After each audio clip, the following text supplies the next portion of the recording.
Hey everybody, Deuce Stevens here again. I'm going to do a video today on the new Marlin 1894C in 357. I did a little bit of a tabletop review, two bare arms on the same model gun, one we had in the shop at the time.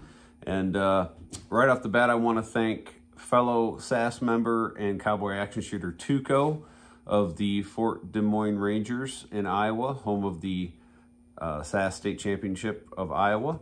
And he sent me this rifle, and he recently acquired it. And basically what I'm going to do, I'm going to do something a little bit different. I'm not going to do an out-of-the-box review because I think for the bulk of cowboy action shooters, that might be doing a little bit of a disservice. What I am going to do is I'm going to basically take this rifle and do a very mild modification to it. Basically, it's going to get a one-piece firing pin, a spring kit, and a lever wrap.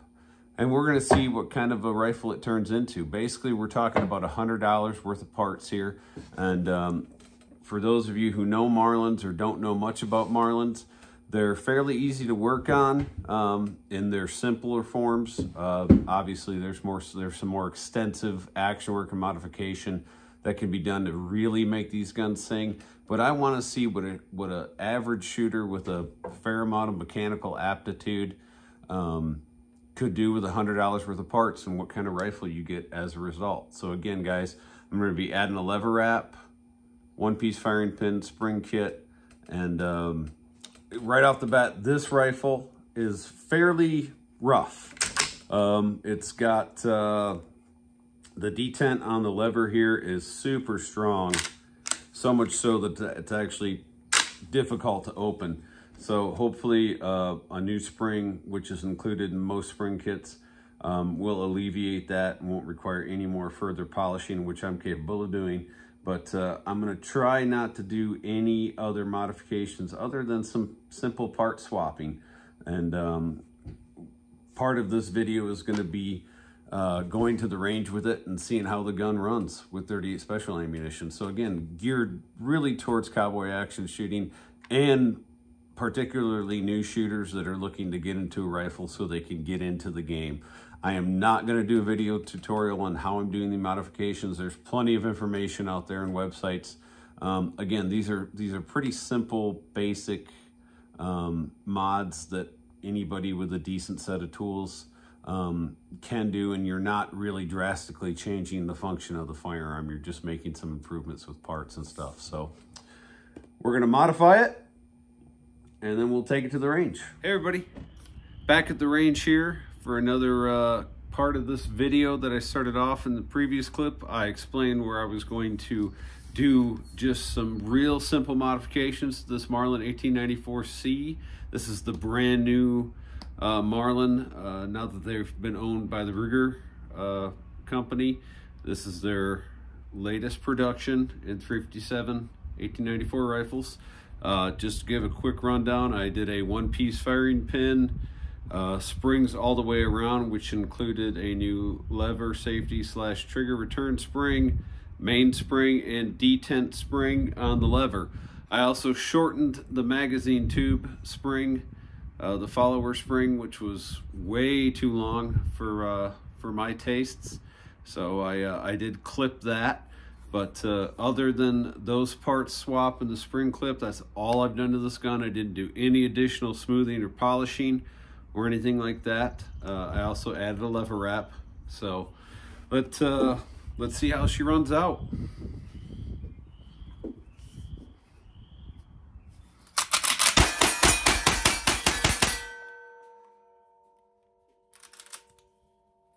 Not too bad, first run out. I'm shooting 105 grain bullet right here.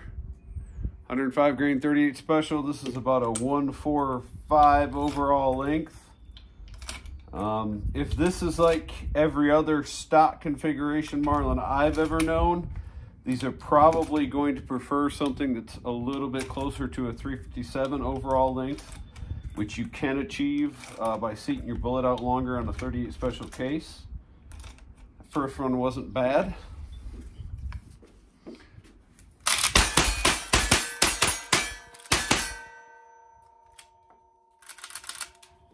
Like I said, guys, the gun turned out really smooth. Nothing wrong with that. We'll do another run here. I'm going to switch to a 122 grain bullet. Same truncated cone design. These 122s are actually what I shoot in all of my guns.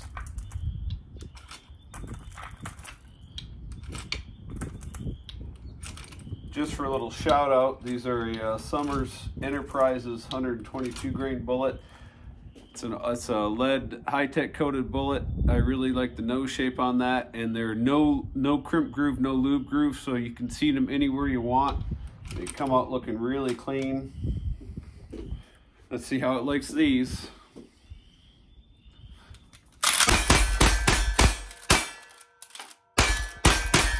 Okay, what I just experienced there was a little bit of a Marlin roll-off. Something that you will encounter on occasion with stock configuration Marlins when trying to run a little bit shorter overall length out of a 38 special case. Literally rolled out of the gun. That was with the 122, seated at 146 overall length.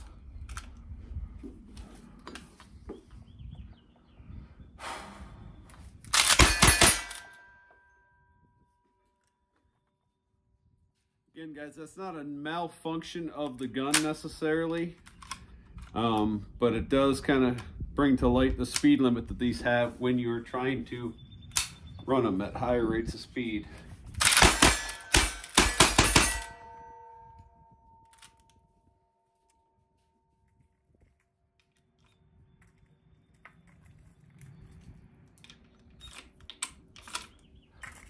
Again, guys, the gun feels really good, super slick, super smooth. Pretty pleased with that.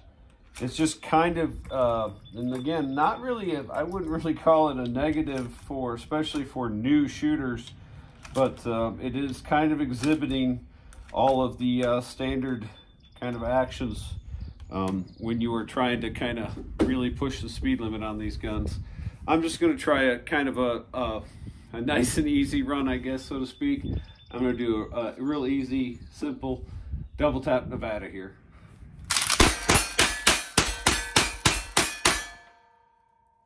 Gun never skipped a beat. Never skipped a beat. If I was going to try to run this gun really fast,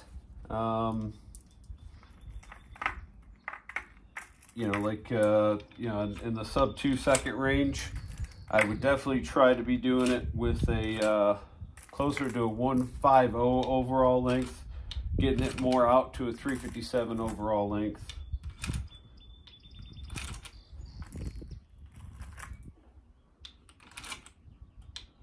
Try some 122s here again.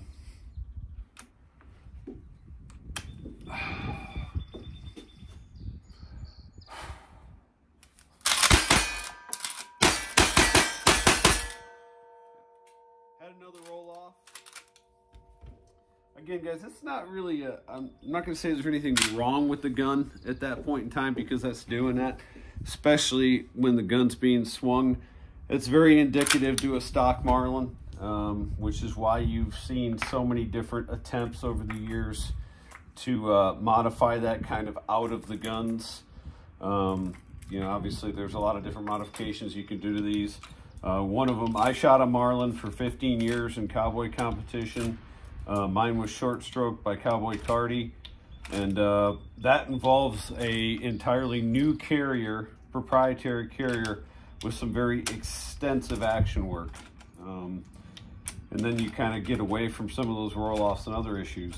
But we'll do 10 more rounds here, just so we can say we gave it a pretty decent workout. And I guess I'll tiptoe a little bit, try to take it a little easier.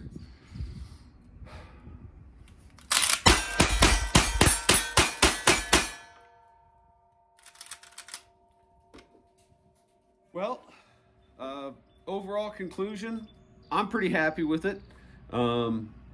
again, it's exhibiting some of the nuances that stock Marlins have when it comes to trying to run them real fast. Whew, she really got hot on me here. But overall, I'm pretty pleased. Is somebody going to be doing themselves a disservice, being brand new to the game, and picking one of these up and doing a little bit of the modifications that I've highlighted here? I don't think so. They'll end up being in a lot better position than I was when I started, I can tell you that much. And you know, I mean, I struggled with a couple different years trying to find guns that would run and whatnot. And overall, for the money, I think this represents one of the better values that you can get in a rifle for the game. So, you know, these rifles I think are somewhere in the $900 to $1,000 range, brand new. Throw less than $100 worth of parts in it. Something most guys, you know, if you can change your own oil, you can put the parts in one of these. So I'm just being honest with you. And you know, I think it's a worthwhile endeavor, especially for a new shooter.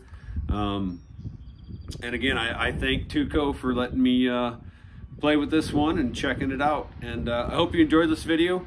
Maybe to answer some questions, maybe it'll lead to more questions. But either way, I appreciate your guys' time. Have a good day.